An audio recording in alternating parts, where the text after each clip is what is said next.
Muy buenas noches, querida comunidad lectora. Muchísimas gracias por estar un nuevo viernes aquí en el estudio de Damiana, nuestra comunidad lectora. Y como ya les comenté aquí en el chat, que se los vuelvo a compartir, hoy vamos a tener de invitado a nuestro autor de la semana, que es Ulises Flores Hernández, y el cuento de la semana se titula Un hombre moderno. Y de verdad que si no lo han leído, todavía estamos a tiempo. Corran a leerlo porque es una maravilla y lo más importante es que el día de hoy nos va a acompañar. Y está aquí, está en este enlace, es que estaba yo buscando mil cosas, aquí está el enlace del cuento Un hombre moderno, y no sé qué les parece. Hola Marcela, muy buenas noches, qué bueno que estás por aquí. Nayeli, hola Nayeli, muy buenas noches, qué alegría que estás por aquí, muchísimas gracias. Hola Gabriela, muy buenas noches, mil gracias por estar un nuevo viernes platicando de literatura, platicando de cuento mexicano y en particular de este cuento titulado Un hombre moderno de Ulises Flores Hernández. Oigan, eso dice en un momento iniciamos y ya iniciamos, ahí está. Oigan, y pues ya aprovechando que estamos aquí, a mí me gustaría preguntarles qué les pareció este cuento. Este cuento les voy a dar el argumento, voy a tratar por el momento de que no sea spoilers para que podamos hablar con el autor y ya preguntarle. El argumento es que hay vemos la perspectiva del personaje, que es un hombre que pues es norteamericano, por lo que vamos leyendo, es una persona norteamericana que tiene pues su estilo de vida muy norteamericano, vive en Estados Unidos, pero se casó con una esposa, bueno, su esposa es mexicana, y el argumento es que era viernes, así como hoy, y él ya estaba puesto y dispuesto a pasar su fin de semana cómodamente en su casa, viendo la televisión y comiendo todo lo que se le antoje, pero resulta que la esposa recibió una invitación de su familia mexicana porque se iban a celebrar los 15 años y la esposa es de Zacatecas. Entonces, este personaje, con toda la tristeza y un poquito el enojo, decide pues aceptar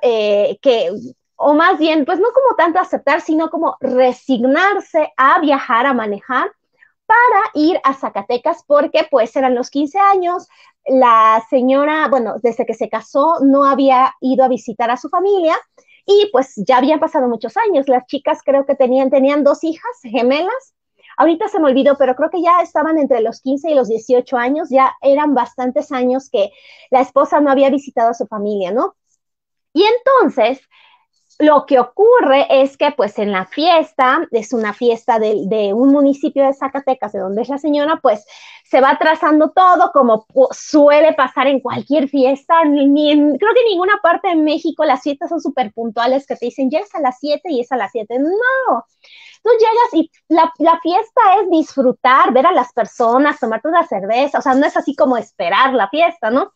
Entonces este personaje se empezó a desesperar, a desesperar, a desesperar, y a partir de ahí vemos un cambio en la historia, un cambio bastante drástico, bastante dramático de lo que le ocurre a este personaje que lo sacaron de su hábitat, o como animalito, pero es que así, yo así lo sentí, como lo sacaron de su hábitat y lo llevaron a donde él no quería. ¿A ustedes qué les parece? Landy, ¿cómo estás? Te extrañamos mucho, Landy, qué alegría que estés por aquí.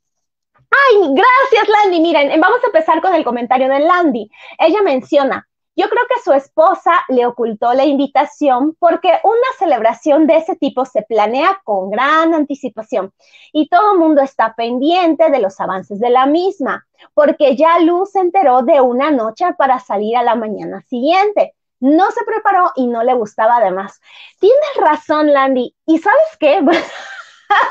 Aquí ya vamos a empezar con las confidencias, pero yo creo que haría lo mismo, porque a veces se vuelve contraproducente decirle al marido con anticipación las cosas, porque luego tiene suficiente tiempo para decirte que no. Entonces, si le dices de un momento a otro, pues no le va a quedar de otra más que decir que sí.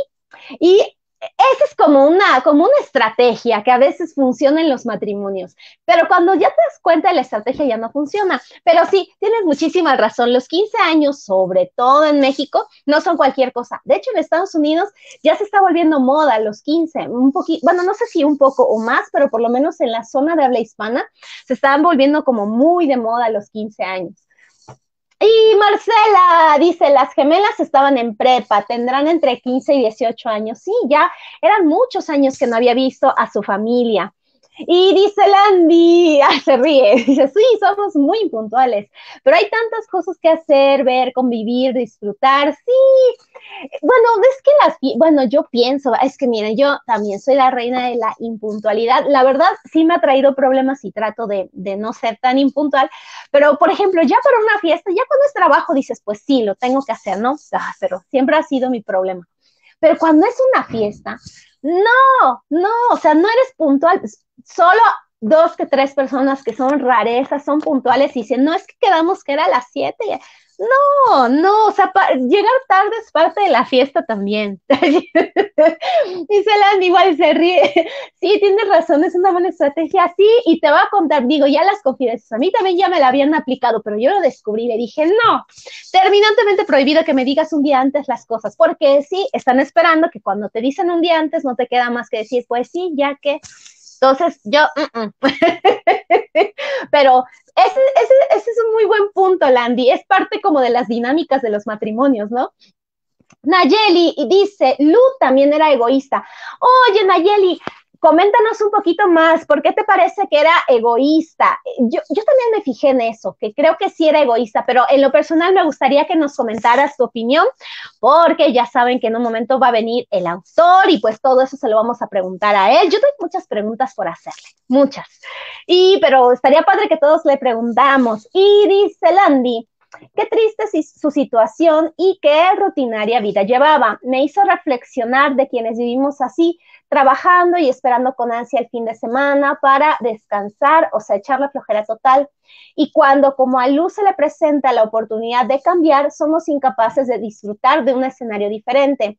Él acepta el compromiso, no es capaz de ser sincero, porque se vale no querer ir y al llegar no se integra y le pasa de todo al pobre. Eso, no se integra. ¿Y saben qué me llamó mucho la atención? Que normalmente yo lo poquito que he leído es más como las personas mexicanas que no se integran cuando están en Estados Unidos.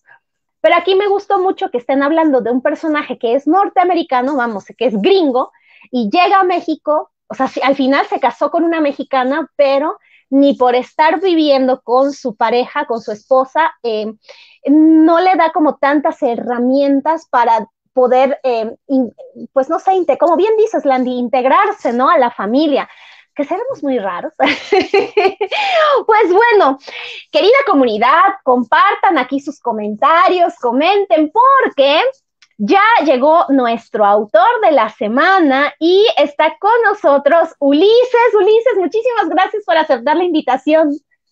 Hola, buenas noches, Damiana. La verdad, muchas gracias por la invitación y esperemos que ahorita con toda la comunidad lectora podamos tener una muy buena charla. La verdad, es muy interesante lo que ahorita he estado escuchando de todos tus lectores, pero la verdad, pues el placer de estar aquí, pues muchas gracias.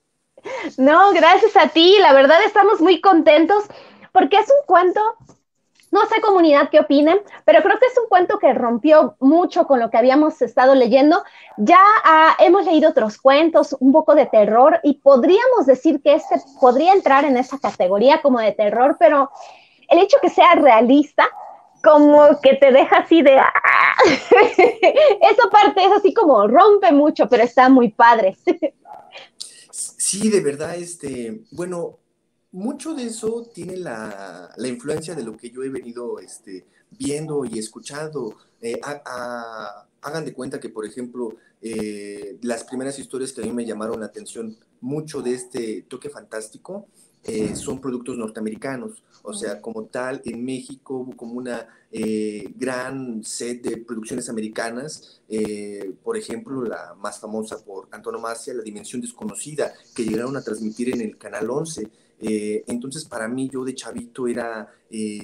préndele el viernes a la noche a ver La Dimensión Desconocida y teníamos todos estos personajazos que llevaban una vida aparentemente cotidiana, una vida como la de todos nosotros, pero por alguna cuestión que no estaba en su control, tenían toda una especie de masa fantástica que se apoderaba de su vida y se salía de control. Entonces, este tipo de producciones o este tipo de historias, sin lugar a dudas, me permearon a mí, me hicieron como de mucho interés y sobre todo al momento de ver la creación de las mismas, porque algo que me parecía absolutamente mágico es que el creador y el gran escritor de la serie, que es Rod Serling, en un espacio de 20 minutos creaba todo un mundito con todos estos personajes. Tenemos capítulos absolutamente memorables como el hombre que tiene todos los libros a su alcance después de que la bomba atómica estalla y ¡pum! Tiene al fin el tiempo para leer y sus lentes se le han roto. Entonces tenemos este tipo de historias dramáticas en su mayoría, pero como bien dijiste, tienen una mezcla, algo singular con la fantasía y la realidad. Ahora que estabas comentando tu experiencia, cómo te atraparon las historias, poco a poco fuiste forjando un caminito, me llama mucho la atención que comentes que para ti fue significativo ver programas de televisión. Y Sí, hay personas que dicen, bueno, muchas personas suelen decir que son libros, pero en tu caso son historias de televisión. No sé si ahí nos quisieras comentar un poquito más sobre esto de las historias de la televisión o del cine, que son las que a ti te llenaron la cabeza con muchas ideas y la creatividad te estalló con eso. pues bueno, mira, de verdad yo ahorita haciendo la reflexión, he de ser el peor aspirante a contador de historias que a lo mejor ha existido, ¿Por qué?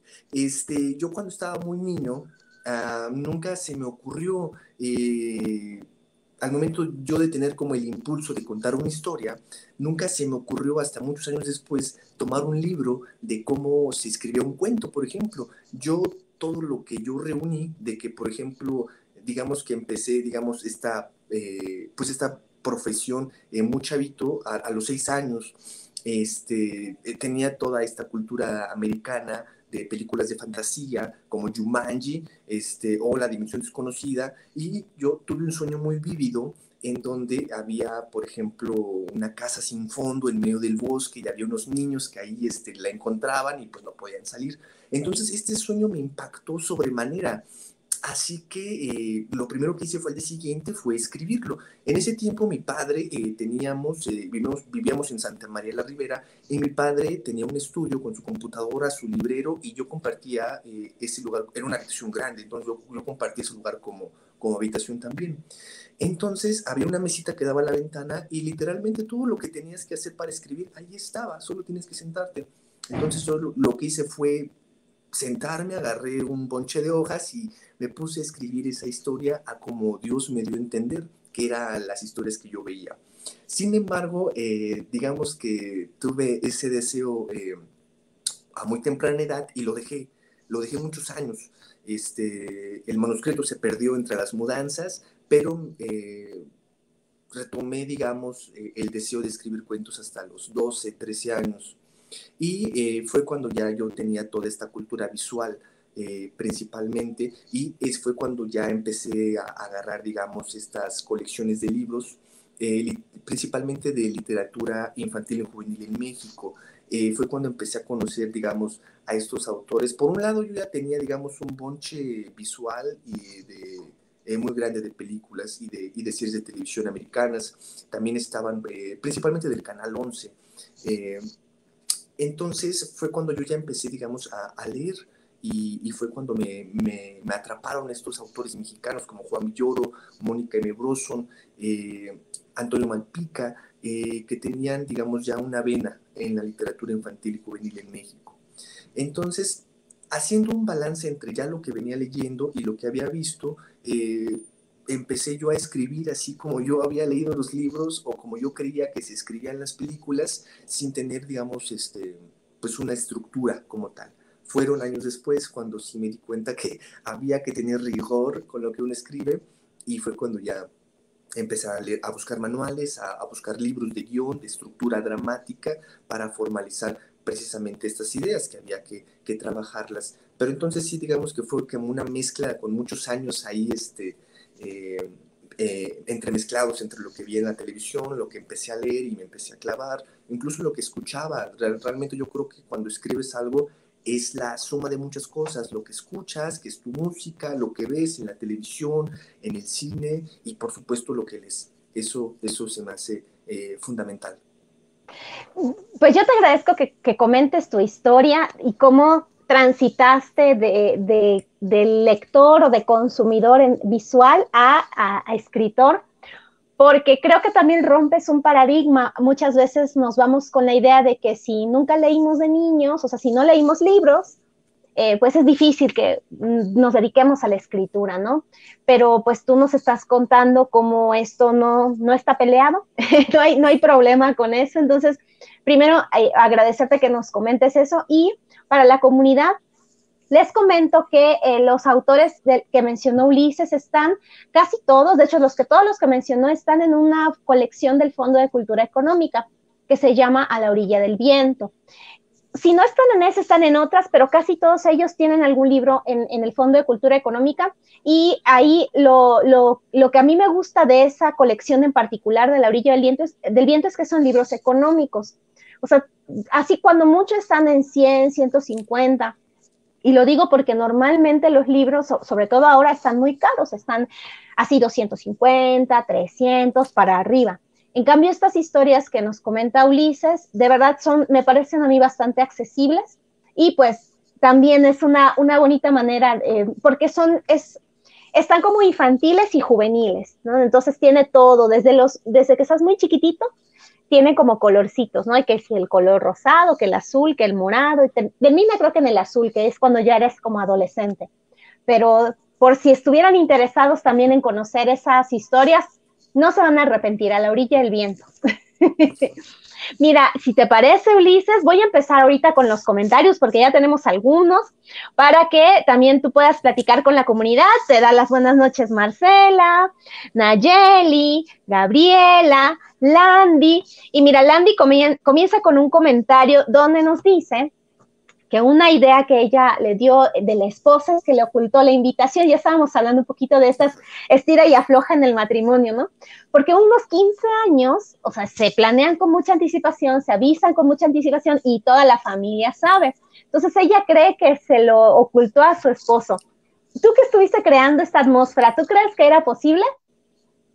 Me llama la atención el hecho de que se haya formulado, bueno, que Landy haya formulado esta posible hipótesis. Yo creo que sí es posible. Créeme que cuando yo empecé a construir el personaje de Lou Chambers, intenté de alguna manera americanizarlo, precisamente incluso desde el nombre, Lou Chambers, la música que escucha, que por ahí anda escuchando una de Elton John, tiene una cultura, digamos, muy americana, que es precisamente el reflejo de lo que consumí, digamos, en mi infancia, producciones americanas que quedaron muy dentro de mí. Y precisamente yo creo que dentro de la construcción de este personaje me llama la atención que Landy haya hecho esa reflexión, porque sí, yo creo que sí, es muy probable. Yo cuando construí, digamos, la escena de la invitación, me pareció más plausible que fuera, digamos, un hecho, digamos, incluso inesperado para la esposa.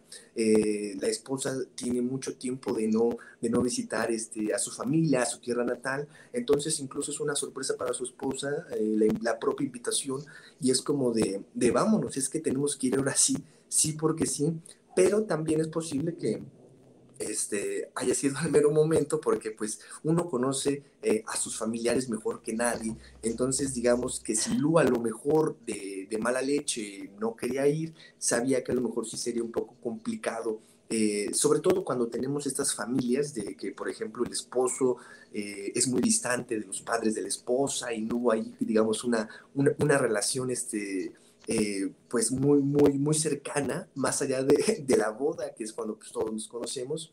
Entonces sí, yo creo que puede ser una mezcla de ambas y incluso también una sorpresa para la esposa de tenemos que ir sí o sí y pues ya cayó la sorpresa. Sí, sí, nosotros estábamos platicando que sí podría ser, porque suele ocurrir, bueno, a mí me ocurrió, yo aquí con todas mis confidencias, a mí sí me ocurría, yo, ay, cómo me enojaba. Y mira, ajá, estábamos hablando del tiempo que no había visto la esposa a su familia, acá muchos años, ¿no? Más o menos 15, 18, que es parte de lo que dice, oye, no los conozco, o sea, desde que nos casamos no he ido, ya va a cumplir 15 años la niña, bueno, sí, es una señorita. Entonces, como ella sí como que sacrificó mucho de sí misma, ¿no? Normalmente las mujeres son las que están más cerca de su familia, ¿no? Normalmente, no es una regla, pero bueno, las excepciones confirman, ¿no? Entonces, que ella haya hecho todo por encajar en la sociedad de Estados Unidos y que él no pudiera o le costara o le enojara ir un fin de semana a ver a la familia de ella, o sea, todo lo que ella tiene que hacer como para que el marido acepte, o sea, no que haga mucho, pero como que en este tipo de fricciones, aunque no se diga mucho, se entiende, ¿no? Que hay como un choque. ¿Y por qué hiciste este cambio? Como de poner a ahora sí que un gringo en México, así que esté fuera de lugar. ¿Cómo se te ocurrió? Bueno, mucho de eso viene de la parte de mi propia familia. De verdad, para mí siempre fue un poco extravagante, por ejemplo, de que la familia de mi madre, ellos efectivamente son de Zacatecas, son de San Luis Potosí, ahí están entre los pueblos. Entonces, cuando íbamos de visita con ellos, en primer lugar eran visitas muy esporádicas, separadas por muchos años. Entonces, para mí de entrada ahí se me hizo curioso. Era para mí extraño decir o pensar, es que yo tengo otro abuelo, es que yo tengo otras tías que no he visto en toda mi vida, pero sé que están ahí. Y eso mucho va precisamente con las distancias de los ir y venir de la vida, de que mi madre era allá y se vino aquí a la ciudad. Entonces, me pareció algo intrigoso el hecho de que cómo a veces las familias se separan, ¿no? Y no necesariamente porque exista, digamos, un problema, sino que muchas veces son por cuestiones laborales, ya sea principalmente en los estados que es muy común que sea el trabajo al otro lado, a Estados Unidos, precisamente, que sea de México a Estados Unidos. Entonces yo empecé a hacer como todas estas reflexiones y me pareció curioso que en primer lugar se invirtieran los papeles, que no fuera de México a Estados Unidos, que fuera, por ejemplo, de un lugar americano. Me llama la atención que menciones o que se haya entendido que, por ejemplo, el país o el continente que yo coloco con el nombre de Xanadu se entienda como un lugar americano. En realidad, como tal, podría decirles que no es americano, es digamos un continente nuevo que yo creé de la ficción, que no tiene relación con Estados Unidos, pero que tiene mucho de esta cultura americana.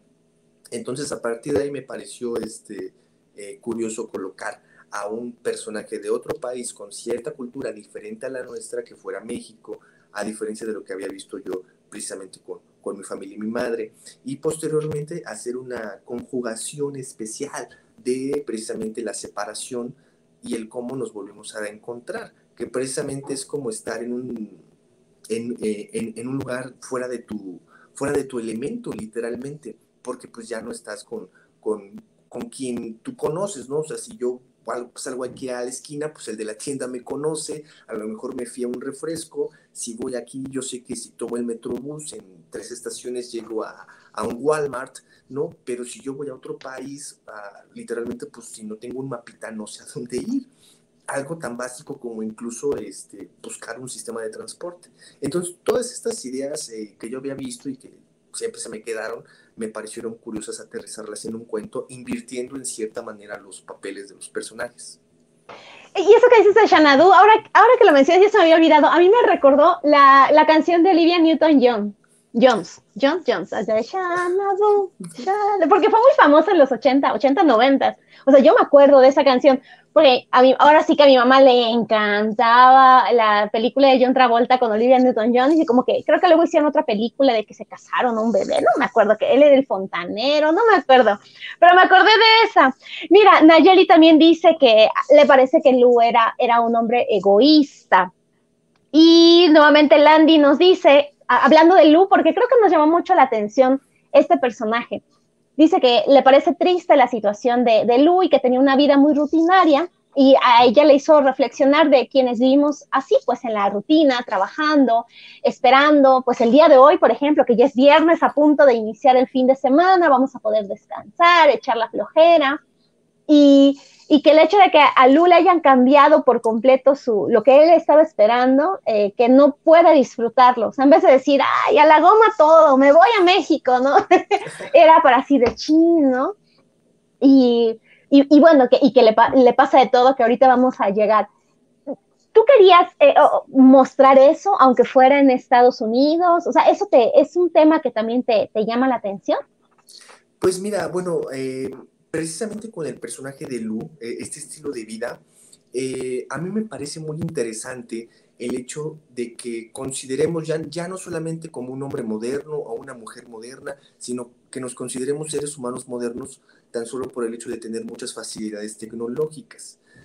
Si nosotros hacemos como una pequeña reflexión, me pareció muy curioso, digamos que la primera semillita que me llevó a crear el personaje de Lou Chambers fue el hecho de que actualmente los parques es más que un lugar del encuentro, más que un lugar de la cita romántica, podría decirse, los parques de la ciudad actualmente son como símbolos de adorno. Uno sabe que ahí hay parques, uno sabe que a lo mejor todavía hay remodelación. Por ejemplo, hay unos muy populares como el de Santa María de la Ribera, que es el kiosco morisco, que es un emblema de la ciudad. Más grande nos vamos al bosque de Chapultepec, pero ya no son un punto de reunión. Se están convirtiendo como en un lugar de adorno en el que uno cruza y a lo mejor se detiene, pero pues no pasa de ahí. Actualmente el parque está siendo relegado por las plazas y los centros comerciales. Ujú. Actualmente las citas que uno hace en familia o con los amigos es a las plazas, aunque no necesariamente uno vaya a comprar, la plaza se convierte en un lugar que enaltece el deseo ajeno. Voy y observo un celular y no necesariamente me acerco para comprarlo, me acerco para desearlo.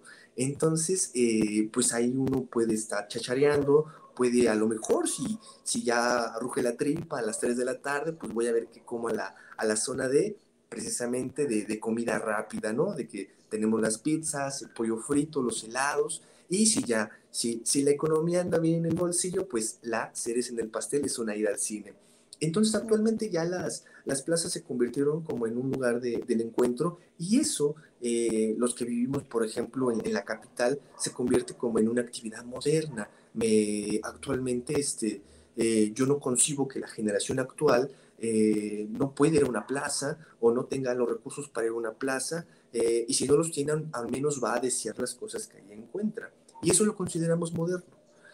Consideramos moderno poder pedir comida a domicilio con un clic en nuestro celular.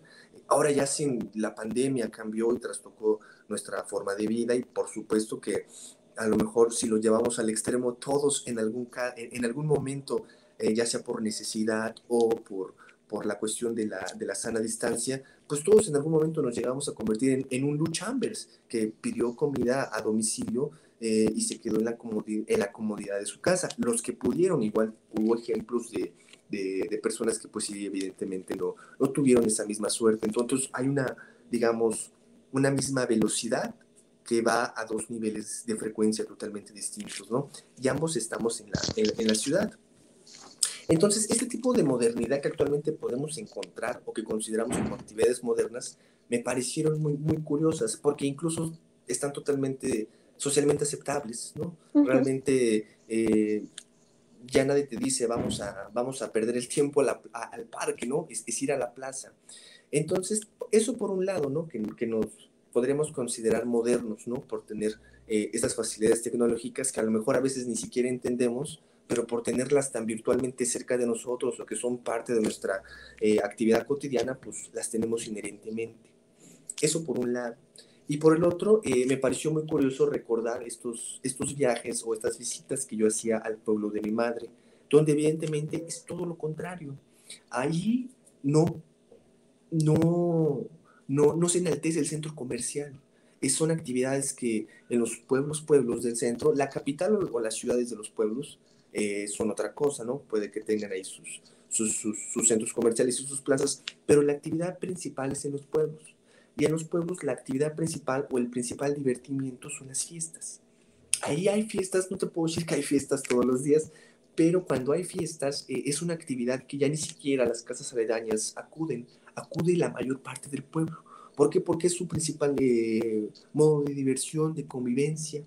Entonces, juntar por un lado una realidad rural en donde la diversión más grande que puede haber es precisamente una fiesta de 15 años o una fiesta a un santo, comparada con el divertimiento moderno que nosotros podemos entender con las plazas comerciales, no implica que una sea más que la otra, no va por ahí, pero sí implica dos maneras de ver y entender el mundo. Yo veía que había, por ejemplo, generaciones ya, personas de la tercera edad en el pueblo, que yo podría estar seguro que jamás han pisado una plaza comercial. No entenderían el modo de diversión de, por ejemplo, el capitalino o aquel joven actual de los 2000 para acá. Sin embargo, el joven de los 2000 para acá se le haría muy complicado estar en el centro rural, en un pueblo, ya no se diga sin wifi, ¿no? Es una desconexión absoluta. Entonces, este tipo de elementos de contrapeso y de diferentes realidades en un mismo país, que haya diferentes tipos de mundos para cada persona, me llevó a la creación de este personaje de Lou Chambers, para que precisamente albergara, digamos, a la fuerza estos dos escenarios, y que bueno, ya creo que es lo que ahorita vamos a comentar, que fue todo lo que le sucedió después. Sí, a mí me llama mucho la atención lo que dices. Él sí lo ve como un retraso, porque por ahí menciona que no se le hacía concebible que esté el adorno de los 15 años y que atrás esté el patio y estén los animales. O sea, decía, es que no, ¿qué es esto, no? O sea, él sí tiene una visión como superior. O sea, él sí se siente superior pues por el estilo de vida que él tiene y que llega prácticamente, como dices, al pueblo donde están los animales, que en la tierra y así de, ¿cómo que aquí va a ser la fiesta, no? Y no se halla, no entiende el doble sentido, le están haciendo bromas porque estaba tomando licor y llegan los otros señores, ¿cómo que vas a empezar? Y el otro así de, ¿qué? No entiendo, ¿qué dicen? O sea, entre que se siente extraño, pero sí creo que él se siente superior. O sea, sí, por lo menos a mí me dio esa impresión por lo que dice, lo que ve. Bueno, como nosotros podemos leer su pensamiento, pues él está todo el tiempo pensando desde lo que ve, aunque no hable, pues él ahí está, ¿no? Y pues nosotros que estamos atrás también estamos viendo sus comentarios. Mira, te voy a pasar, ya tenemos varios comentarios, así que ahorita voy, comunidad, nada más le voy a hacer una pregunta, lo prometo, no voy a hacer más preguntas. La pregunta que yo te quería hacer es si todos tus cuentos, este cuento forma parte del proyecto Fonca, y yo no sé si todos tus proyectos son de este estilo o hubo otras exploraciones que hiciste, otros temas que te llamaban la atención, no lo sé. Me gusta mucho las palabras que usaste, exploración, porque precisamente el cuento de un hombre moderno nace precisamente de esta exploración. Yo cuando el proyecto que presenté al FONCA fue un compendio de cuentos que albergaran cada uno una versión diferente del fin del mundo. Entonces, cada cuento presentaba un fin del mundo distinto, ¿no? Teníamos el famoso fin del mundo maya, que a lo mejor sabemos que no pasó como creíamos en el 2012, pero teníamos, digamos, este cuento con una versión del fin del mundo maya, una versión del fin del mundo egipcio. Teníamos, en ese momento, hay un cuento sobre la cuarentena incluso, antes de que llegara incluso la pandemia. Mi referente para ese cuento fue, digamos, el mini enclaustramiento que tuvimos en el 2010 Estuvo horrible, qué mini el H1N1. O como hubiera dicho la exsecretaria de no me acuerdo qué, AHMZLM. a mí me tocó verlo en televisión, ahí en emisión directa, ¿no? De verdad, para toda esta generación, pues ese era el único precedente que teníamos de una pandemia y que incluso, pues, comparada con la que tuvimos, pues fue cosa de nada, no fue comparable. Pero hay un cuento que tuve de esa impresión de la cuarentena. Entonces son diferentes cuentos en el que cada uno aborda un fin del mundo diferente. Sin embargo, Oh. con los encuentros del FONCA, que son 3 a lo largo del año y vas presentando tus avances de los cuentos con todos tus compañeros, el tutor que tuvimos, que fue David Martín del Campo, y entre todos mis compañeros, en la tercera sesión yo llegué con una propuesta diferente que se planteó, porque en la segunda sesión me quedé pensando que todos los cuentos que ponía eran cataclísmicos, ¿no? Siempre en el exterior, se acababa el mundo, un meteorito va a caer. Entonces me pareció interesante formular el fin del mundo, pero sin que el mundo se acabe, el fin del mundo personal, el fin del mundo de una persona, así como literalmente la frase, se te acabó tu fin del mundo, ¿no? O sea, todos Sí. hemos tenido, digamos, malos días o malos momentos en donde consideramos que, no, ya, este para mí me acabó, es mi propio fin del mundo. Entonces, de ahí nace precisamente esta propuesta de que sea interior el fin del mundo que vive el personaje, y fue lo que desencadenó por completo el cuento de las desventuras de Lou Chambers.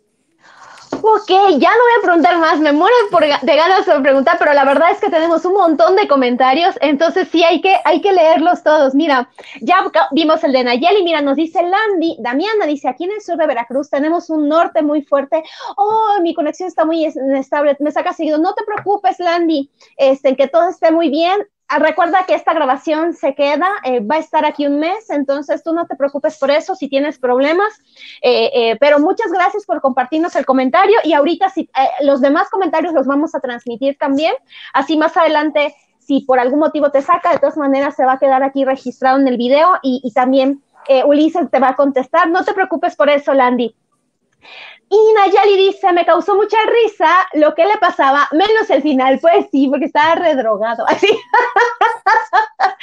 mí también me dio risa que te drogas, o sea, se supone que si te drogas es para escapar de tu realidad, pero él se droga y lo que le viene a la mente es su sillón. Dices, no, bueno, para que te drogas, o sea, sí. Sí, se supone que lo interesante de drogarte es que te vas, ¿no? Se supone que te viajas, ¿no? O sea, él viaja a su sofá. Ay, no. Perdón, mira, dice Landy. Hola, escritor, qué gusto saludarlo. Gracias por el cuento y su tiempo de compartir con nosotros. ¡Ay, Emanuel! Se borró, mira. Hola, Manuel, buenas noches. Qué alegría que andas por aquí. Y Marcela dice, Landy, sí, un ventarrón en el puerto. También estoy padeciendo por la conexión. No se preocupen, no se preocupen. Marcela, tampoco te preocupes. No se preocupen, de verdad que no. El video se va a quedar, y muchas gracias por estar aquí a pesar del ventarrón, de la mala conexión. De verdad, mil gracias. Y dice Landy, la flor naranja era venenosa, dice el cuento, pero más que venenosa, yo creo que era algún tipo de alucinógeno o droga, ya que lo hizo dormir, alucinar y tener lo que deseaba. Justo eso que acabo de... ¡Ay, qué bueno, Landy! Estamos conectadas mentalmente. Su sillón, su comida favorita, el tiempo de su reloj también él lo confundió. Ah, esa parte de cuando él ya se le cuatrapea todo. ¿Cómo se te ocurrió que el cambio de mundo, digamos, fuera a través de esta flor? Si es alguna flor en particular, ¿cómo fue esta parte del viaje, de esta parte onírica del personaje? No, pues la verdad sí, Landy, a ti no, bueno, lo entendí por completo, sí, fue un alucinógeno. Entonces, a mí me pareció precisamente en la búsqueda de este elemento fantástico de interiorización del propio personaje, estuve pensando, imaginando las maneras, digamos, más extraordinarias de volverlo a su realidad. Entonces, digamos que para mí era como una especie de infierno en la tierra. Me pareció un poco curioso el cómo a veces tenemos, digamos, estamos caminando, ¿no? O estamos corriendo, o estamos, digamos, en un lugar donde no hay, digamos, por ejemplo, agua, y nos estamos que nos morimos de sed, ¿no? Entonces muchos a lo mejor hemos imaginado de cuánto daríamos ahorita por un vaso con agua, ¿no? O por X o Y situación tenemos mucha hambre, ¿no?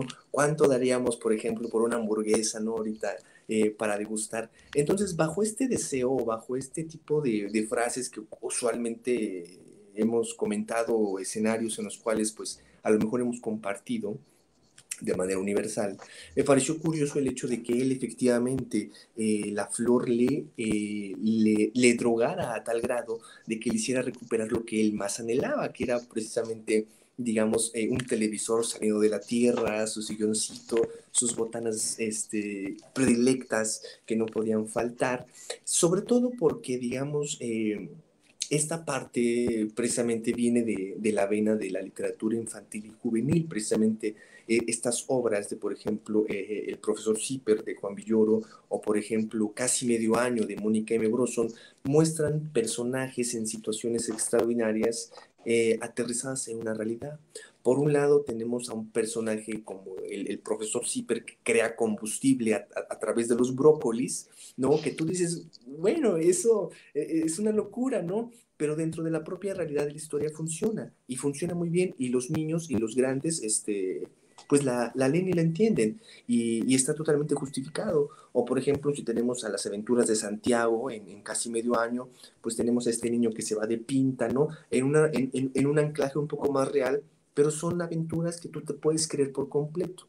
Entonces, para mí se me hizo interesante hacer como una mezcla de ambas, ¿no? Tenemos combustible a base de brócolis, tenemos las aventuras de un niño que se va de pinta en el metro de la ciudad. Entonces, un punto medio en ambas fue precisamente tener, digamos, esta exploración, pues casi extrasensorial que tiene Luke Chambers con todas estas cosas que alucina, que al final de cuentas se traducen en el deseo que él tenía por regresar. Yo creo que al final de cuentas ha habido deseos que nosotros hubiéramos querido tener en un momento dado y que quisiéramos tener tangibles, ¿no? Además, es, digamos, muy chocante pensar que en un lugar árido tengamos estas cuestiones, ¿no? Y que aparte uno lo acepte, ¿no? O sea, sabemos que no es normal que si voy en la calle, me encuentre un sillón y me ponga a ver televisión en medio de la avenida. Por muy real que pueda ser, pues no me voy a sentar. Pero digamos que el personaje en la búsqueda por lo que había perdido y por lo que anhelaba, pues sí le ganó y se quedó en el viaje precisamente, y que va mucho de la mano con este desfase temporal, ¿no? Me pareció también divertido como darle como pistas al lector de, ok, esto no está funcionando de manera habitual, o sea, hay una irrupción en la realidad.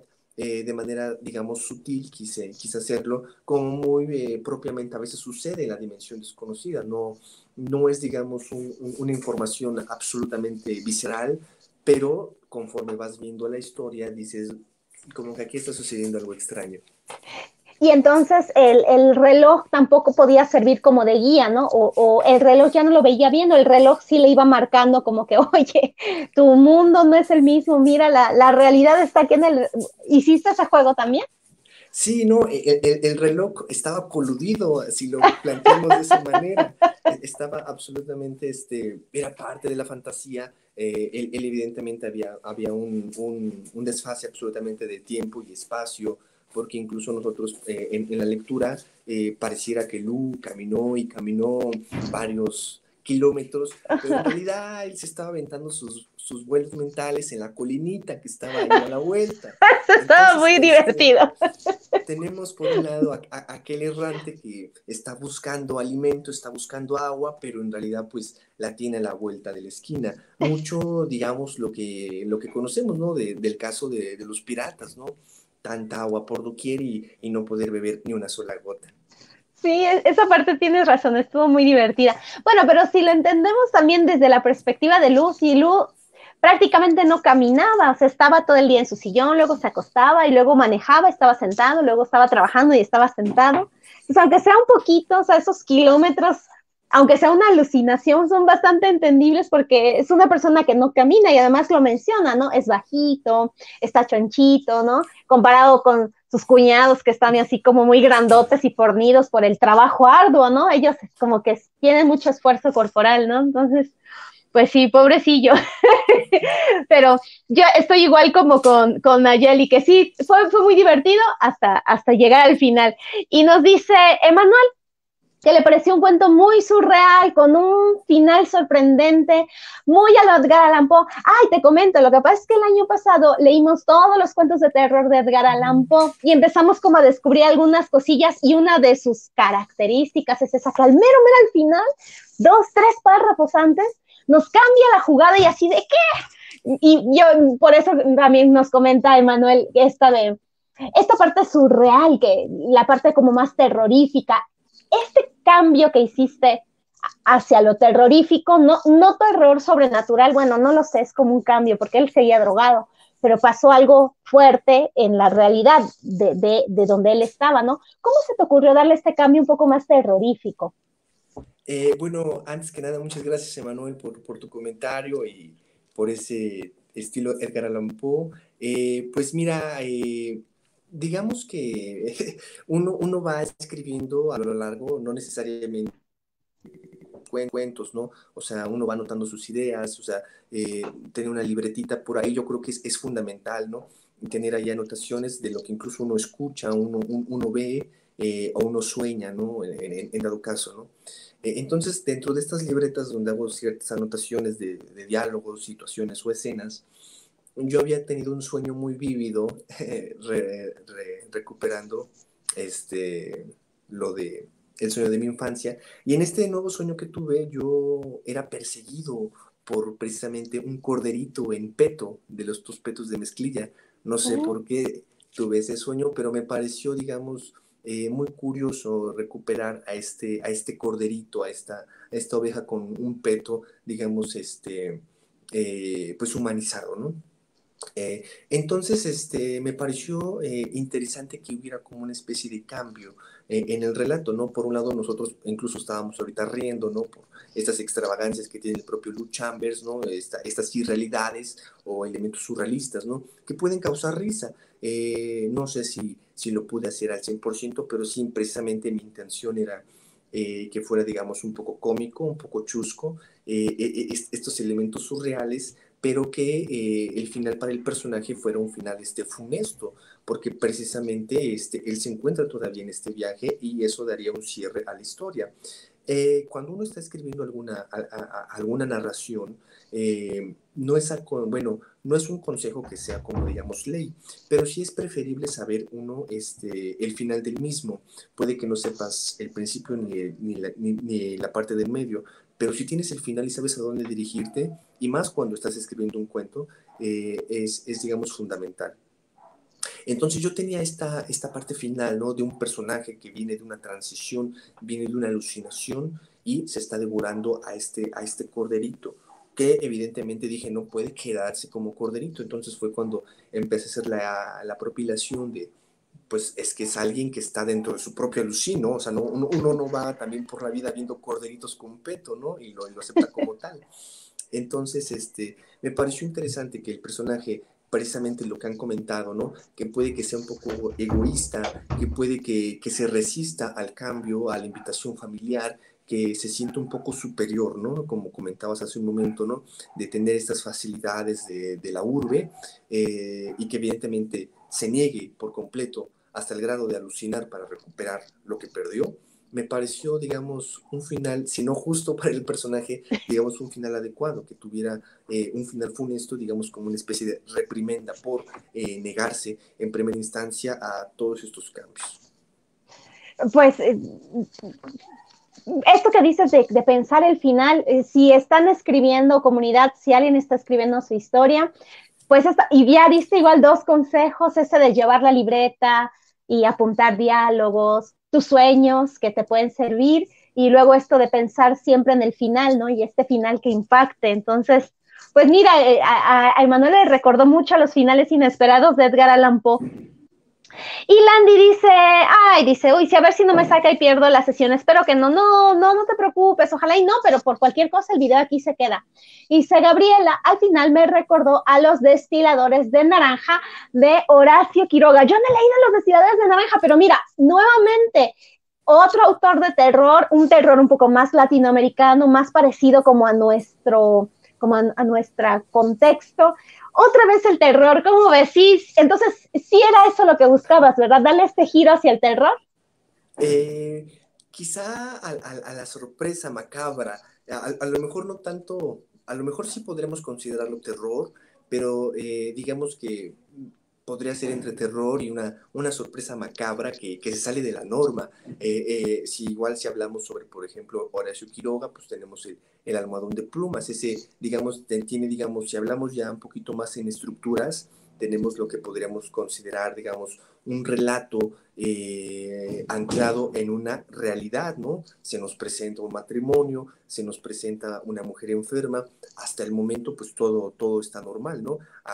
Sin embargo, pues la mujer, como todos sabemos, presenta, digamos, estos bajones de energía inexplicables, ¿no? Y incluso, bueno, creo que todos cuando lo leímos, al menos la primera vez, pues no sabemos qué está sucediendo, ¿Tú ¿no? no revisaste tu almohada?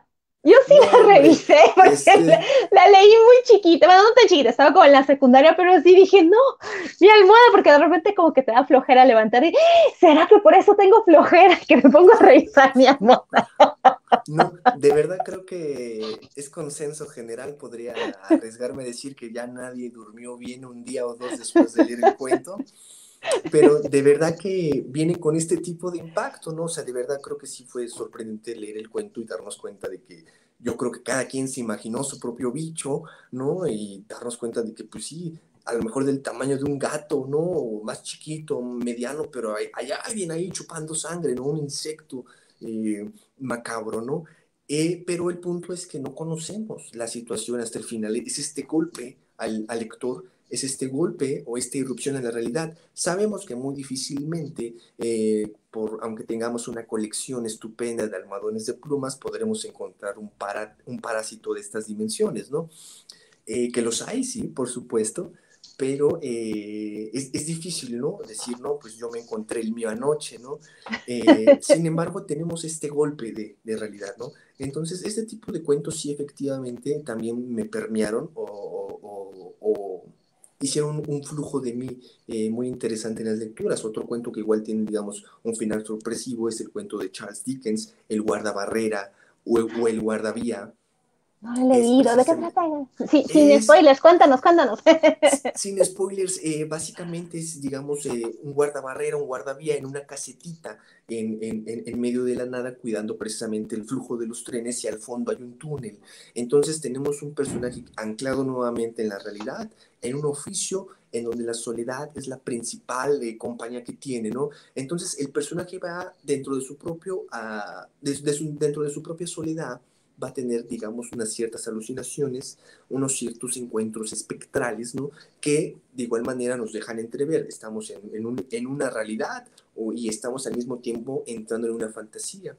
Y entre las dos, conforme avance el cuento, bueno, ya si lo van a descubrir, igual tiene un final sorprendente, ¿no? Un final macabro, ¿no? Pero de igual manera tenemos otra vez estos elementos, un escenario real, tenemos un personaje con una vida común y corriente que se enfrenta a una situación extraordinaria, ¿no? Entonces, este tipo de cuentos o este tipo de estructuras narrativas, sí me imagino que cuando uno está escribiendo el cuento me pareció conveniente. A lo mejor uno ya hasta lo trae, ¿no? A lo mejor hasta ahorita yo estoy diciendo esto y hasta ahorita entre la plática y la reflexión lo estoy sacando, ¿no? Pero sí, efectivamente me pareció interesante que se mostrara ese giro, que se mostrara ese golpe de realidad, como los cuentos que había leído anteriormente, ¿no? Que te sacan pues de perspectiva una realidad que te venía manejando. Claro, y lo que dices, el final macabro, que sí ya entraría esta parte de que lo que ven los demás no es lo que él se está imaginando. Y además, creo que esta parte, siempre cuando todo ocurre entre familia, siempre es mucho más impactante, ¿no? O sea, ¿cómo se está comiendo la oreja de su hija, no? O sea, lo pudiste, en el cuento, ¿no? Le pudiste morder la oreja al cuñado, por ejemplo, ¿no? Pero a tu propia hija, ¿no? Es como que muchos tabús ahí, ¿no? Y creo que eso es lo que causa mucho impacto. Hola Naum, buenas noches. Mira, Naum nos dice, este proceso de formación como creador es muy interesante. Te felicito, Ulises. Pues sí, es que creo que esa es bueno, entre muchas cosas, es uno de los de lo bonito de estas pláticas que ya leímos el cuento, ya tenemos una opinión, nos generó ciertos sentimientos y demás, pero tú nos das la posibilidad de conocer lo que estuvo detrás, y eso definitivamente no lo hubiéramos logrado, pues si no hubiera sido porque nos lo estés contando. Entonces creo que por eso nos gustan mucho estas sesiones. Hola Alberto, muy buenas noches. Saludos hasta Houston, Texas. Él puede, tal vez, Alberto, ojalá y nos puedas comentar un poquito. ¿A ti qué te pareció Lou Chambers? Ojalá nos puedas decir. Hola David, buenas noches. Ah, mira, te pregunta David quiénes son tus influencias y que a él le pareció un cuento de atmósfera. Muy bien. Bueno, respondiendo a esta pregunta, el primer cuento que leí, digamos, de este tipo de tratamiento o de influencia fue el cuento de José Emilio Pacheco, que es Tenga para que se entretenga, ¿no? Que está anclado precisamente en el compendio de la novelita corta y los cuentos del principio del placer, ¿no? Donde al principio tenemos, digamos, una novelita corta, donde tenemos un juego de infancias, digamos que es el relato más realista de ese compendio de libros de cuentos de José Emilio Pacheco. Sin embargo, el resto de los cuentos ya tienen un ambiente, una estructura, ciertos personajes que viven situaciones fantásticas. Entonces, albergar esas situaciones en un ambiente mexicano me llamó mucho la atención. Era la primera vez que yo leía algo de este estilo, en donde teníamos el escenario del bosque de Chapultepec, ¿no? Que es muy enigmático y que precisamente cuando a lo mejor estamos la mayoría de nosotros que lo hemos, los que lo han visitado, no me podrán dejar mentir, lo hemos visitado principalmente un fin de semana, ¿no? Sábado, domingo, pero muy rara vez lo visitamos entre semana. Entonces, visitar el bosque de Chapultepec entre semana a la 1, a las 2 de la tarde, que es en el momento en el que sucede el cuento, uno se da cuenta que sí, efectivamente, hay áreas prácticamente desoladas. Tenemos estos árboles que verdaderamente presentan formas que a veces entre más te adentras al bosque, más extrañas son, ¿no? Y tenemos una atmósfera de soledad muy grande. Entonces, ver literalmente otra vez, creo que estamos encontrando tópicos cuando tenemos un cuento anclado en una aparente realidad y tenemos un evento sobrenatural, en este caso, que se abra tierra y salga alguien del fondo y literalmente te diga, no molestes a los caracoles porque pertenecen al reino de los muertos, ¿no? Entonces, tenemos a Olga, su madre, tenemos a Rafael, el niñito, y pues entre el estira y el afloja de mamá, ¿qué es lo que hay en esa caverna, ¿no? En ese triángulo que se abrió desde el subsuelo, ¿no? Y que se desaparezca el niño, se lo lleve y no conozcamos a partir de aquí qué sucedió, y que nuevamente regresemos a la realidad con esta especie de elementos periodísticos que haga, digamos, una crítica al gobierno del partido único que existió en esos años.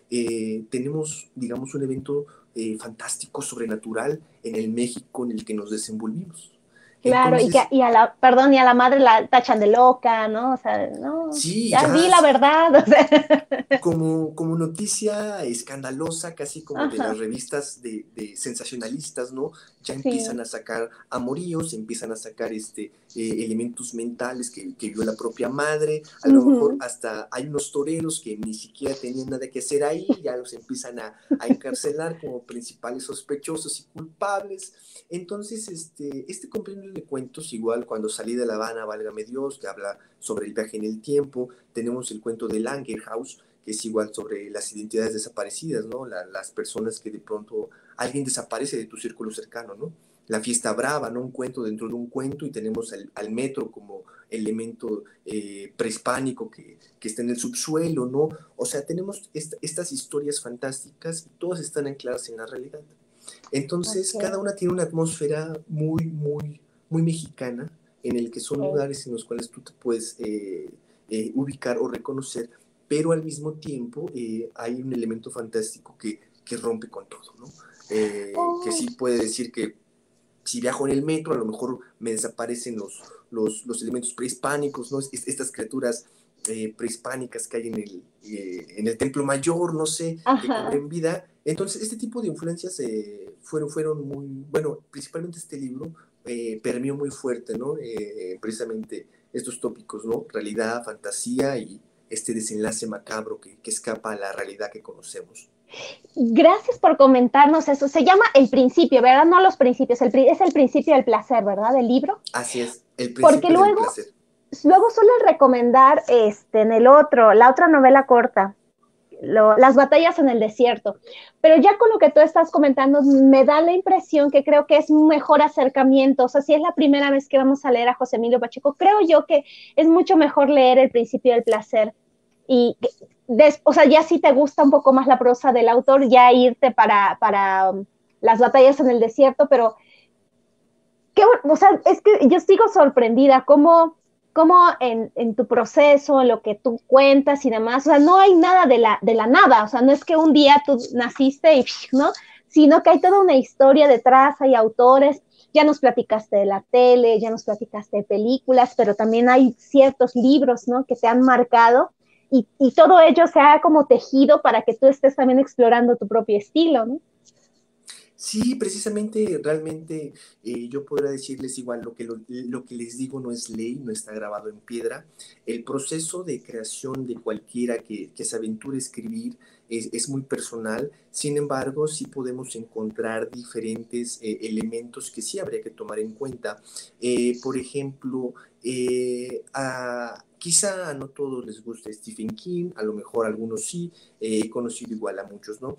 Pero dentro de sus propias, de su extensa obra, hay una novela que es más bien como un manuscrito de escritura que se llama Mientras escribo, que es, digamos, entre una mezcla de manual de escritura y biografía, ¿no? Entonces, entre lo rescatable que hay en este libro, se encuentra un elemento, o más bien un consejo, ¿no? Que me parece que es un consejo universal, ¿no? Tienes que leer mucho y tienes que escribir mucho. Eso también lo repite Ray Bradbury. Puedes escribir 50 cuentos mal, pero uno va a ser el bueno. Juan Villoro tiene los mismos consejos, ¿no? Tiene que haber una disciplina entre lo que escribes y entre lo que piensas, ¿no? Es posible escribir una mala historia, pero al menos tienes algo que reescribir, ¿no? Que solamente quedarte con el viaje. Y tenemos personajes mexicanos y estadounidenses y, por ejemplo, alemanes, en el caso de, por ejemplo, para los fans, por ejemplo, de Harry Potter, ¿no? Yo no soy muy fan de Harry Potter, ¿no? Pero igual los consejos que ha dado J.K. Rowling son los mismos, tienes que escribir, tienes que leer mucho. Entonces nos damos cuenta de que puede que no nos guste lo que hace Stephen King, no puedo ser fan de J.K. Rowling, puede que no haya leído a José Emilio Pacheco, pero todos en su labor de escritores coinciden en lo mismo.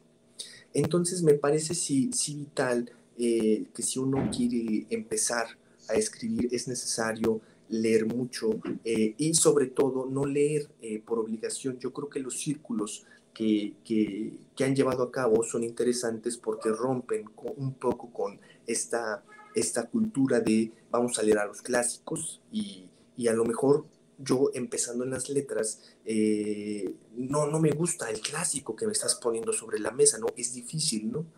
Precisamente por eso es importante, yo hablaba mucho de la literatura infantil y juvenil en México. Es difícil que, por ejemplo, a un niño que está en tercer grado de primaria le coloques, por ejemplo, el Don Quijote, ¿no? Y que le digas, te lo tienes que chutar porque es un clásico. ¿Cómo le estás diciendo que no? ¿No? Y el niño pues te va a decir, no, pues muchas gracias, ¿no? Por el clásico, pero no me llama la atención.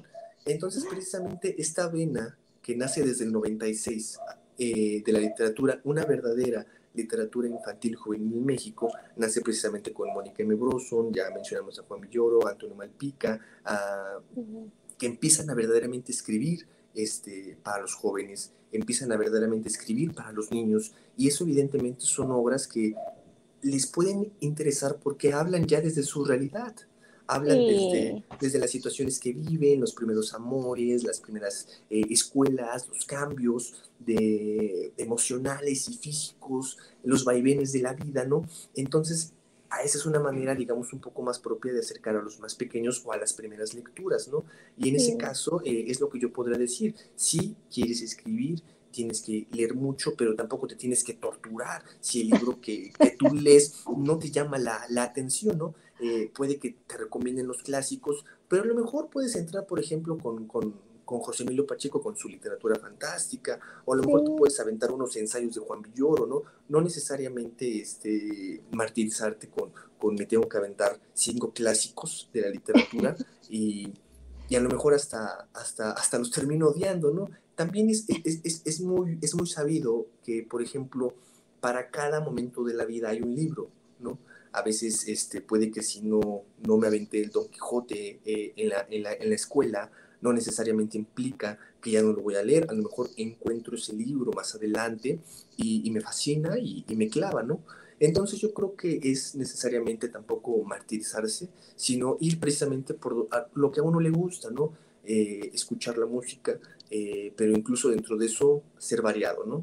Ver películas variadas, ¿no? Leer libros variados, ¿no? Salirte de los tópicos y todo eso al fin y al cabo va a repercutir en lo que escribes, ¿no? Va a repercutir en las ideas que tienes, va a repercutir en la formación que llevas, que como dije, es una formación muy personal, es irrepetible, pero sí existen ciertas normas que habría uno que seguir, que igual como digo, no es piedra, pero sí es recomendable.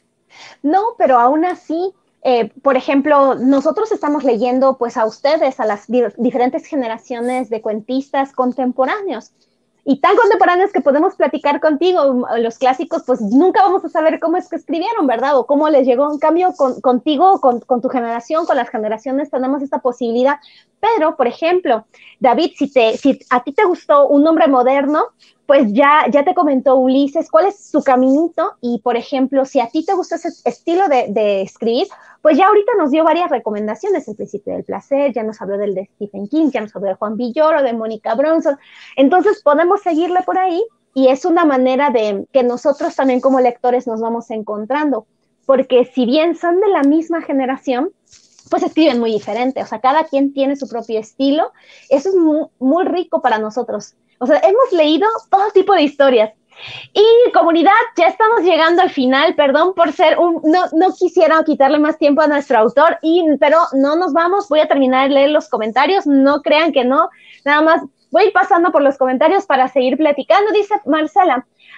Bueno, y les comento, comunidad, si tienen algún problema de conexión y no pueden quedarse, no se preocupen, la grabación se queda, entonces más adelante yo voy a estar checando los comentarios, no se preocupen por eso. Dice Marcela, hay una frase que se presenta varias veces a lo largo del cuento, aquella que se refiere al límite de cada hombre. Sí, me mantuvo la expectativa con cierta tensión. ¿Usas este recurso con esa intención? ¿Te gusta así? Es decir, todo hombre tiene un límite y el de él no había llegado. Esa parte. No sé si... sí nos escuchaste, ¿verdad? Sí. De hecho, me parece curioso porque igual cuando presenté el cuento por primera vez con mis compañeros para tallerearlo, para presentarlo en el tercer encuentro, también les llamó la atención precisamente ese elemento de todo hombre tiene un límite, ¿no? Como si fuera la vocecita quisquillosa que está fuera de la narración y que está viendo que el pobre Lu está llegando a su extremo absoluto. Me pareció curioso incluirlo para precisamente hacer como digamos una voz fuera de la situación, que efectivamente el lector entendiera o supiera que Lu no estaba digamos agobiado, no estaba cansado, sino por decir menos, estaba llegando literalmente a la anti-modernidad, ¿no? Literalmente el personaje precisamente de ser un hombre moderno va retrocediendo, digamos, hasta el elemento más cavernicolesco que nosotros podemos conocer, ¿no? O sea, de verdad tiene un retroceso absoluto y este retroceso que tiene como hombre moderno, digamos, hasta como un hombre de las cavernas, ¿no? Salvaje, está acentuado precisamente por esta frasecita quisquillosa que podría incluso parecer como la personificación de Pepe Grillo, ¿no? Que está aquí atrás de nosotros, en nuestro hombro, y nos está diciendo que algo va a suceder. Tienes mucha razón, porque sí, nosotros jijiji, jajaja, como lo que hacía, pero mira que Marcela se dio cuenta que como que esas pautas como que ya nos estaban advirtiendo, no todo es risa, va a pasar algo, ¿no? Pero mira, Marcela fue muy observadora con eso. Y Yoshita, buenas noches, Yoshita nos dice, la situación de la esposa me recordó a la mía. fue un cuento casi irreal. Yo creo que todos, al sentirnos agobiados por la cotidianidad, quisiéramos escapar en algún tipo de viajes a nuestros anhelos. Pues es que yo creo que sí, no sé tú qué opinas.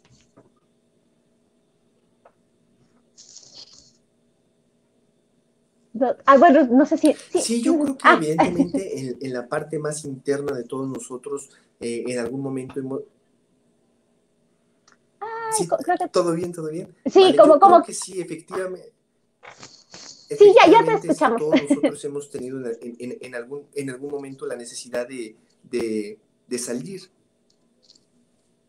Ay, creo que se está cortando, sí, pero sí, a todos nos pasó. Me voy. Ay, perdón. Que todos nosotros... ¿Sí nos escuchas? Creo que es... no, sí, es que creo que hay un ligero detallito con la conexión, okay. Pero sí, yo creo que a todos nosotros nos ha pasado, ¿no? Estamos en la imperiosa necesidad de salir a otro lugar, de regresar, digamos, al lugar amado, ¿no? A todos nosotros a lo mejor tenemos un lugar seguro o tenemos, digamos, un lugar que nos hace sentir felices, ¿no? Y cuando estamos literalmente expulsados hacia la realidad como del vientre materno cuando nacemos y llegamos a la realidad, sí, efectivamente yo creo que existe este golpe, ¿no? Evidentemente a lo mejor todos tenemos una zona de confort, o a veces decimos, no nos queremos parar de la cama, estoy aquí muy cómodo, pero sí, efectivamente, pues así no funciona la vida, ¿no? Uno tiene que salir a la calle, tiene que enfrentarse al metro, tiene que enfrentarse a las responsabilidades que la vida nos impone, y que precisamente el personaje de Lu pues no quiere dentro de su propia conformidad, está feliz con lo que tiene, y precisamente por eso se desencadena todo lo que vive. De su modernidad. Mira, y nos dice Alberto, me gustó el cuento muy enfocado a dos realidades, el hombre moderno americano, y luego se encuentra con un ambiente muy diferente que hay que hacerle frente. Y nos comenta Landy, al leer el cuento y llegar el tiempo en que Lu escuchaba la canción de Elton John, me fui a escucharla para estar a tono. ¡Oye, qué padre! Eso también está muy padre. Qué bueno que lo comentas, Landy, porque a veces ocurre eso que no, como en tu caso, ¿no? Que nos hablaste de una canción en particular, y entonces escucharla es como darle un poco más de ambiente, como si estuviéramos al lado del personaje, ¿no? Escuchando lo mismo que él escucha. Me voy a ir un poquitín rápido para ver los comentarios, porque ya, es que te digo que nos encanta platicar, pero ya se nos fue tantito el tiempo. Dice Landy, también se percibe que Lu era un ser frustrado, ya que no estudió lo que él deseaba, ser ingeniero. Sí es cierto. Y ahí es cuando el narrador dice, si hubiera sabido, si hubiera hecho ese puente, hubiera sabido que esa flor es tóxica, es venenosa. Lo que comentabas también, mira, que los parques se están convirtiendo en no lugares. De este autor francés que no me acuerdo cómo se llama.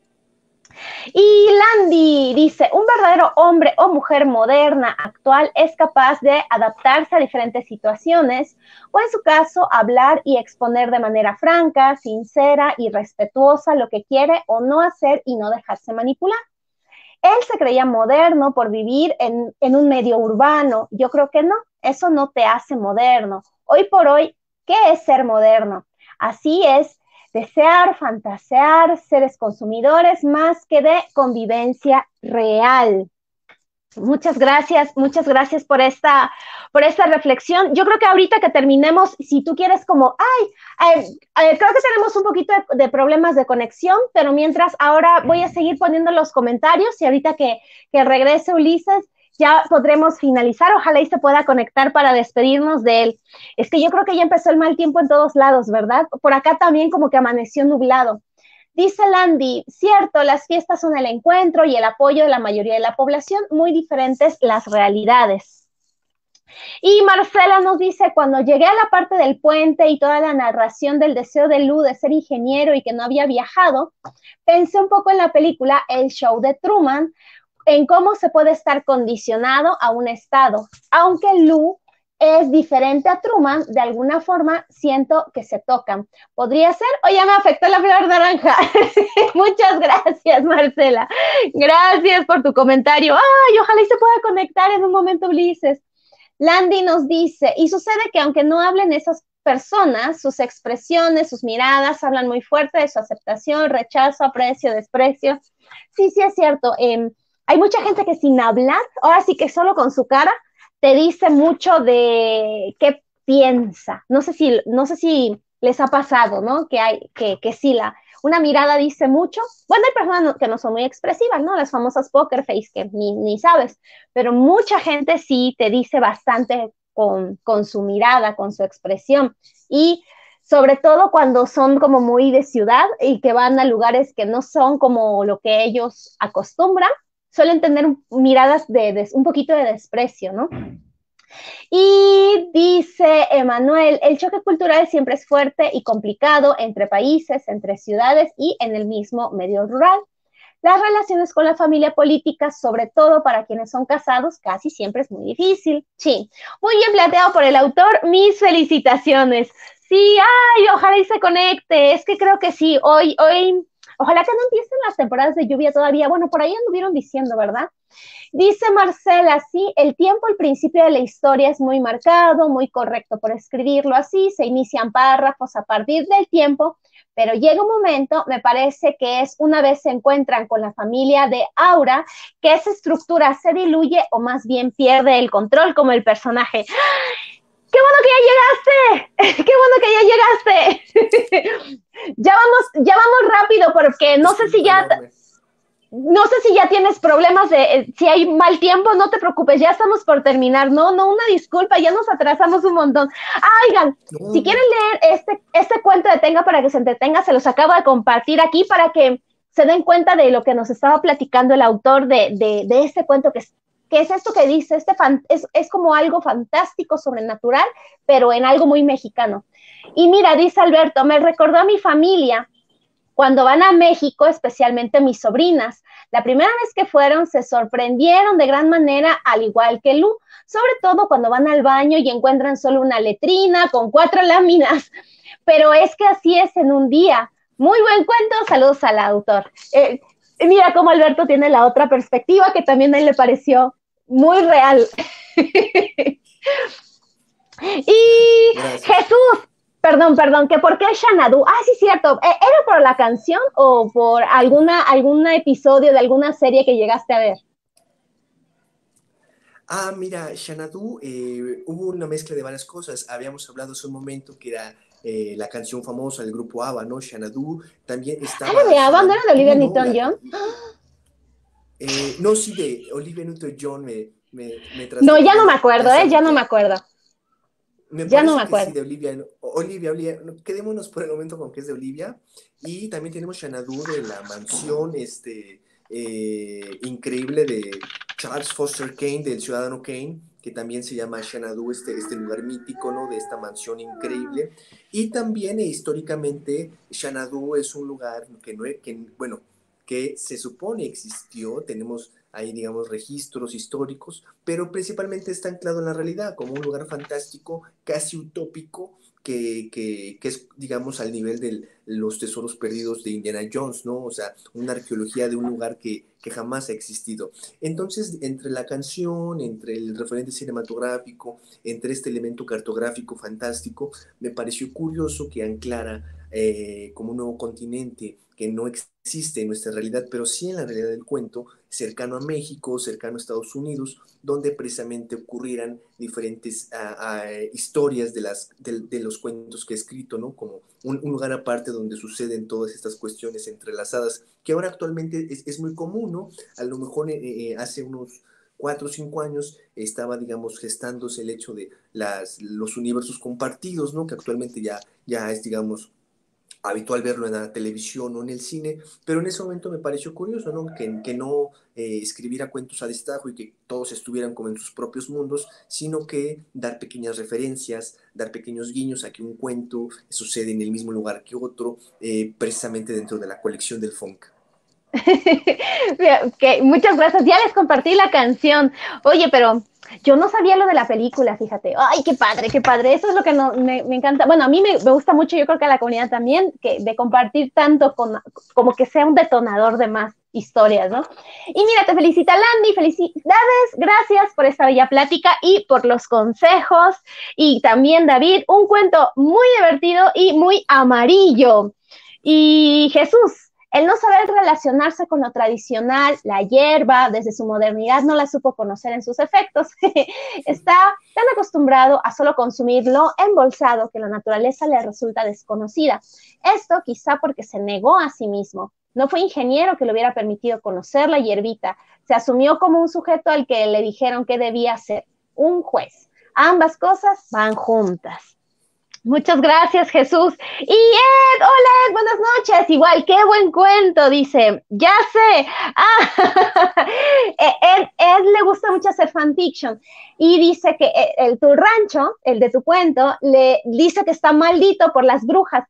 Cuando leímos a la generación 2019-2020, hay 3 cuentos. Es que se me olvidaron los otros nombres. Me acuerdo mucho que ahí está Lola Ancira, está la Aniela Rodríguez, y hay otra, creo que es mujer también, otra escritora, y curiosamente son 3 que tienen brujas, y las brujas también están como en un contexto, viven en unos lugares similares a donde se lleva a cabo tu cuento, ¿no? Entonces por eso dice él que ese rancho está maldito por esas brujas.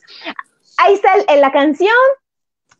Mira, ay, gracias Jesús, alguien tenía que estar acá para poner orden, dice, era de Electric Light Orquesta y de Olivia. Muchas gracias. Yo me acuerdo, esos de Electric Light tenían otra canción también bien bonita, que no me acuerdo cómo se llama, pero y no vamos a eso.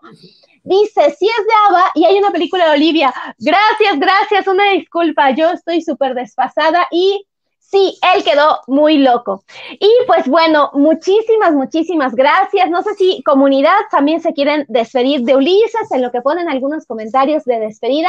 Yo en lo personal te agradezco muchísimo el tiempo, te agradezco muchísimo que nos hayas platicado cómo iniciaste tu carrera en la escritura, cómo se desarrolló desde tus primeros años de la infancia y cómo fue este caminito hasta ahora, y también todas estas recomendaciones de lecturas, de programas, porque estoy muy segura que a todos los que nos gustó tu cuento y que queremos leer un poco más o menos de ese estilo, ya sabemos para dónde ir, porque digamos que son como tus padrinos literarios, ¿no? Todas estas series, libros. De verdad, mil gracias por aceptar la invitación. No, al contrario, muchas gracias a toda tu comunidad lectora, principalmente por haberse dado el tiempo de haber leído el cuento. Si algo podría decir es que me gustaría hacerlo más breve. Yo creo que la reescritura es importante, entonces, no sé, ahora que lo he vuelto a leer y que lo he estado otra vez revisando, me gustaría hacerlo más breve. Yo creo que así podría impactar más, los elementos se podrían amarrar más, y precisamente esa reflexión la tengo a partir de esta invitación que de nueva cuenta, Damiana, muchas gracias por la charla, y de verdad me parecieron muy puntuales y muy interesantes las preguntas de todos tus lectores. No, gracias, no, te digo que nos encantan. Sí, mira, nos comenta Gabriela, felicidades al autor, gracias por esta sesión. También, sí, muy buenas noches, adiós. Marcela, muchísimas gracias por el cuento, por el tiempo y por el diálogo. Y pues también, querida comunidad, muchísimas gracias a ustedes también por su tiempo. Nos colgamos un poquitito más, pero yo estoy segura que también disfrutaron mucho la plática. Si tuvieron problemas de conexión, no se preocupen, se queda grabada la sesión y la van a poder ver más adelante.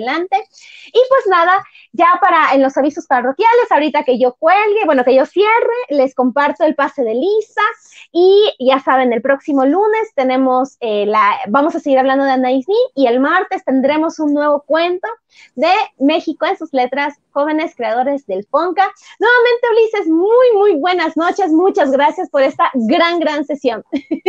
No, por nada, muchas gracias por su tiempo y ojalá podamos convivir de nueva cuenta en otro círculo de lectura. Ya está, ya, tú ya te comprometiste, ya estuvo. Tenlo por seguro. Ya nos estaremos viendo, gracias. No, gracias a ti, querida comunidad, que tengan un gran fin de semana y nos vemos en la siguiente. Adiós.